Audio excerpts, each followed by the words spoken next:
With me now is Tim Woodward. Tim is an active sadomasochist as editor of Skin 2 and organiser of the Skin 2 Rubber Ball. And Tim, I should also say that you are a Formula One fan, aren't you? So, yes, thoroughly. Should he resign? Absolutely not.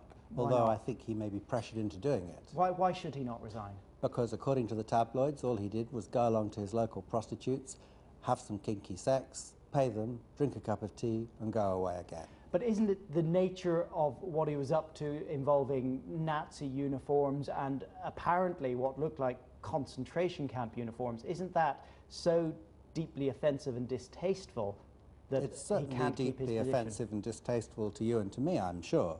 But he did it in a private flat with no one around. It wasn't public. He had no idea that he was being set up and filmed by a newspaper, so it's nobody else's business. The problem was that he was set up and filmed by a newspaper. It has become public, and he works in an industry where image is everything. It's all about advertising and image, and many of his major clients are, of course, German, Italian and Japanese car companies. They're going to force him out, aren't they? It's a very good idea that someone in that position does what he does very privately with their family, with their friends, and probably not go to some hookers. That was a bad move. Are we entitled to draw conclusions about his character, given the type of things he was up to, given those uniforms, and given who his parents were, the famous Nazis? No, we're not. It may be that he's a dreadful person, it may be that he's a very nice person. What he did was pure fantasy, and as far as he knew, it was in private. So no, it's unfair. Wasn't it tasteless fantasy, though? Isn't there an issue? Completely tasteless, completely tasteless.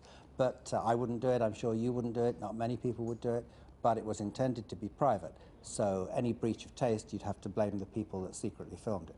Is it particularly common, this sort of Nazis involved in these sorts of fantasies? It's fairly common, but to be fair to the man, it wasn't very heavily tinged with the Nazi element. That's been blown up a bit. It was a bit distasteful, but he had no way of knowing he was being filmed. And you think that he will most likely not survive this? I'm afraid he will most likely not survive it, and I think that's a shame. Okay. Tim Woodward, thank you very much for joining us.